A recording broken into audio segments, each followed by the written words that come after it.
धारा 370 हटने के बाद जो लोग कहते थे खून की नदियां बह जाएगी, एक गोली नहीं चलानी पड़ी। आज वहां जन्माष्टमी का भी उत्सव हो रहा है, 26 जनवरी भी मन रही है, 15 अगस्त भी मन रही है और सब प्रकार के उत्सव वहां। सीसी बहुत बड़ा सामाजिक बदलाव का मुद्दा है। पंथ निरपेक्ष देश में धर्म के आधार पर कानून हो ही नहीं सकता, ये बात को पूरी दुनिया ने स्वीकारा है और हमारा भी ये मूल विचार है। देश में सभी चुनाव एक साथ होने चाहिए, एक ही समय होने चाहिए और निर्णय देश में एक साथ। चुनाव के पहले ही सीएए को अमल में आना है, इसमें किसी को कंफ्यूजन रखना नहीं है। इस देश की माइनॉरिटी को और विशेषकर मुस्लिम भाइयों को भड़काया जा रहा है। देश में किसी की भी नागरिकता सीए छीन ही नहीं सकता क्योंकि कानून में प्रोविजन ही नहीं है। मोशन मूव किया गया है पार्लियामेंट में भी राम मंदिर को लेके, क्योंकि ये भी आप विपक्ष को एक्सपोज करना चाहते हैं? नहीं, एक्सपोज करने का सवाल नहीं है नाविका जी। विगत लगभग 550 साढ़े 500 साल से दुनिया भर के कई लोग और पूरा देश मानता था कि राम का मंदिर वहीं बनना चाहिए जहां राम का जन्म हुआ था। ढेर सारा आंदोलन हुआ, ढेर सारी कानूनी लड़ाई लड़ी गई और कई सालों तक ये मसले को दबाया गया। कभी अपीसमेंट के कारण दबाया गया, कभी लॉ एंड ऑर्डर के भय से दबाया गया। और मैं आज देश की जनता को कहना चाहता हूं कि ढेर सारे लोग जब ये जजमेंट आने वाला था आशंका करते थे कि देश में दंगे हो जाएंगे, हजारों लोग मारे जाएंगे, देश का सामाजिक सद्भाव बिखर जाएगा। जजमेंट आया, न किसी ने विजय जुलूस निकाला, न किसी ने फटाके चलाए, हार जीत का सवाल आया ही नहीं और गौरव के साथ आज राम मंदिर बन गया।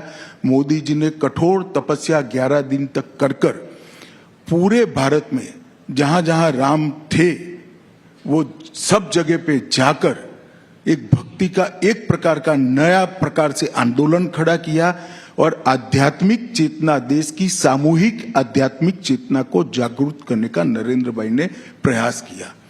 मैंने मेरे जीवन में मेरा 60वां साल चल रहा है, मेरे जीवन में भक्ति आंदोलन बहुत हुए इस देश में, अनेक लोगों ने चलाए, सफल चलाए, सालों तक असर छोड़ने वाले भक्ति आंदोलन चले, देश के हर हिस्से में चले।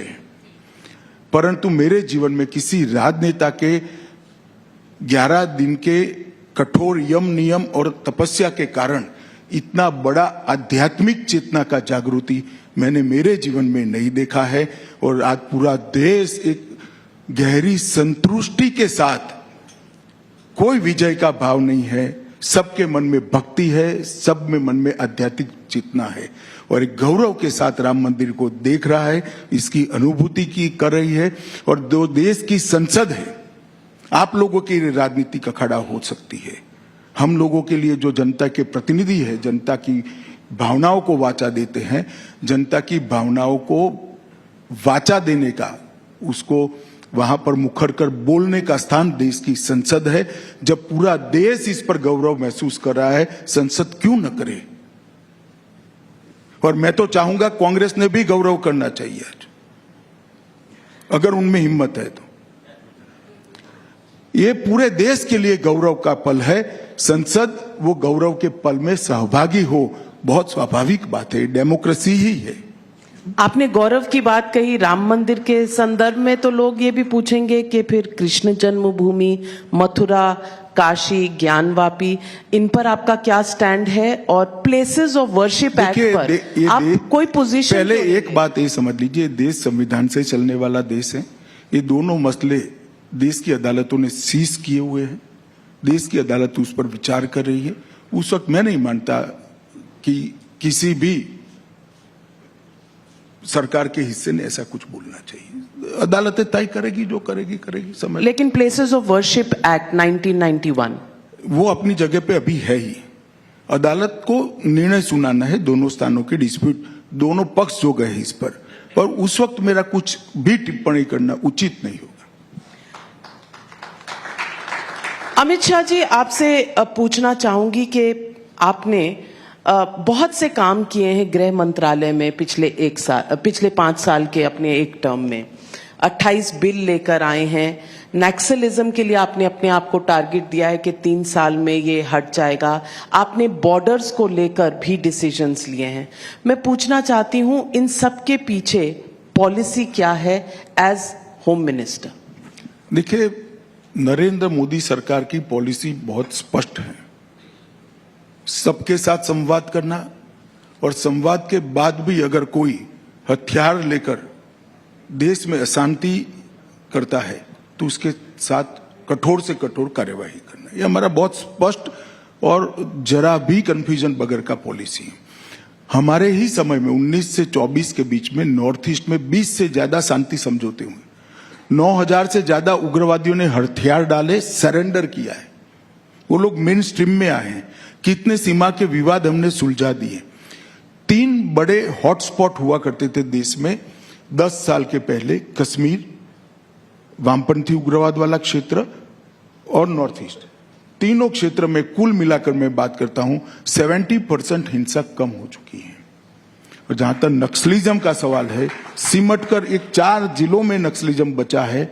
मुझे पूरा भरोसा है कि 3 साल की आउटर लिमिट में हम देश को नक्सलिज्म से मुक्त कर देंगे। कश्मीर आज विकास के रास्ते पर। धारा 370 हटने के बाद जो लोग कहते थे खून की नदियां बह जाएगी, एक गोली नहीं चलानी पड़ी। और टेररिज्म 80% आंकड़े इसके नीचे आए हैं। वहां इन्वेस्टमेंट आ रहा है और 2 करोड़ लोग कश्मीर की विजिट कर रहे हैं एज अ टूरिस्ट। 2 करोड़ लोग। 30 साल के बाद वहां पर सिनेमा हॉल खुले हैं।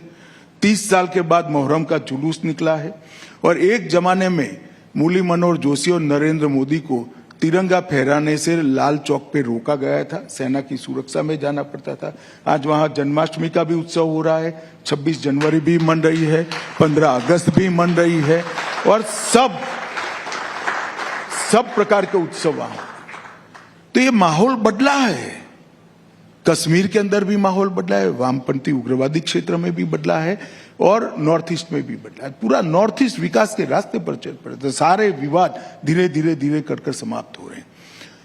नरेंद्र मोदी सरकार ने सिक्योरिटी एजेंसीज को कानूनी बल भी दिया है। हमने यूएपीए एक्ट को मजबूत किया, एनआईए को मजबूत किया और अब तीनों कानूनों को मजबूत कर कानूनी एजेंसियों का, हमारी सिक्योरिटी एजेंसीज का संबल बढ़ाया है। किसी भी तरह के कंफ्यूजन के बगैर की स्ट्रिक्ट पॉलिसी लेकर हमने टेररिज्म, संगठित अपराध और नक्सलिज्म को समाप्त करने के लिए कठोर कार्यवाही की है। साथ में डेवलपमेंट का भी काम किया है और सबके साथ संवाद भी किया है। इसका बहुत अच्छा नतीजा मिला है, ऐसा मैं निश्चित रूप से मानता हूं। अमित शाह जी, बहुत बड़े बड़े फैसले लिए हैं जो आपके मैनिफेस्टो में हुआ करते थे, चाहे वो जीएसटी हो, चाहे वो आर्टिकल 370 का एब्रोगेशन हो, राम मंदिर की बात हो। लेकिन यूसीसी अभी सिर्फ उत्तराखंड में पारित हुआ है। 1 नेशन 1 इलेक्शन शायद आपके एजेंडे पे अभी बाकी है। सीएए के रूल्स की नोटिफिकेशन बाकी है। इन मुद्दों पर आप आगे का क्या रास्ता देखते हैं? नहीं, देखिए, यूसीसी भारतीय जनता पार्टी का तो एजेंडा जनसंघ से रहा, इसमें कोई दो राह नहीं। मगर यूसीसी ये संविधान का एजेंडा है। आर्टिकल 44 में संविधान निर्माताओं ने देश के विधानमंडल और संसद को कहा है कि जब भी अनुकूल समय आए इस देश में यूनिफॉर्म सिविल कोड होना चाहिए। इस पर जवाहरलाल नेहरू के स्वयं के दस्तखत है। कांग्रेस भूल गई है। उस वक्त तो हम थे ही नहीं, बने, जन्म ही नहीं हुआ था हमारा पॉलिटिकल जन्म। उस पर मौलाना आजाद, सरदार पटेल, जवाहरलाल नेहरू, राजेंद्र प्रसाद जी, ये सबके दस्तखत है। मगर यूसीसी को आपने एपीसमेंट के कारण भुला दिया। यूसीसी को भारतीय जनता पार्टी ने रिलीजियसली पकड़ कर रखा और उत्तराखंड में इसलिए आया है कि यूसीसी बहुत बड़ा सामाजिक बदलाव का मुद्दा है। यूसीसी का उत्तराखंड का जो कानून आया है, इस पर सोशल बहस भी होनी चाहिए, रिलीजियस ग्रुप की भी बहस होनी चाहिए और लीगल स्क्रूटिनी भी होगी ही होगी। ये सब मिलकर चर्चा के बाद जो मंथन आएगा वो सभी राज्यों की विधानसभाएं एडॉप्ट करेगी, मुझे विश्वास है। और पंथ निरपेक्ष देश वो पंथ निरपेक्ष देश में धर्म के आधार पर कानून हो ही नहीं सकता।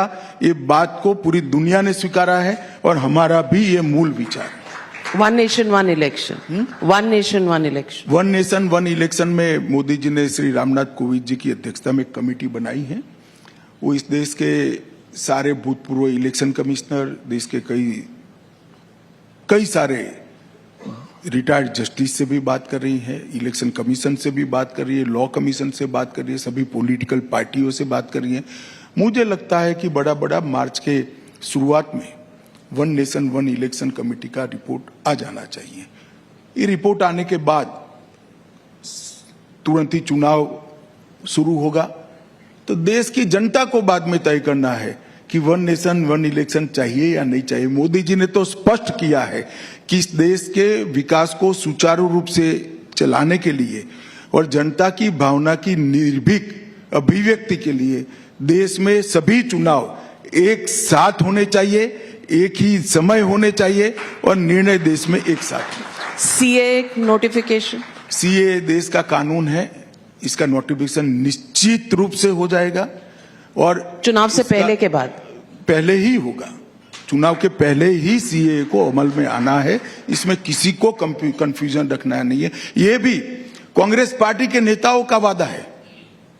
जब देश का विभाजन किया और वहां पर ढेर सारे वहां की देश में अल्पसंख्यक जो थे, हिंदू, बौद्ध, जैन, क्रिश्चियन थे, उन पर प्रताड़ना होती थी, सारे लोग यहां भाग कर आना चाहते थे। उस वक्त कांग्रेस पार्टी का वादा था कि आप धीरे धीरे आइए, आप जब भी आओगे भारत में आपका स्वागत है, आपको नागरिकता दी जाएगी। फिर मुकर गए। और मैं आज स्पष्ट करना चाहता हूं, सीए किसी की भी नागरिकता लेने का कानून नहीं है, छीनने का कानून नहीं है। इस देश की माइनॉरिटी को और विशेषकर मुस्लिम भाइयों को भड़काया जा रहा है। देश में किसी की भी नागरिकता सीए छीन ही नहीं सकता, क्योंकि कानून में प्रोविजन ही नहीं है। सीए जो शरणार्थी आए हैं पाकिस्तान और बांग्लादेश से धार्मिक प्रताड़ना के कारण, उनको नागरिकता देने का कानून है और मैं मानता हूं इसमें किसी का विरोध नहीं होना चाहिए।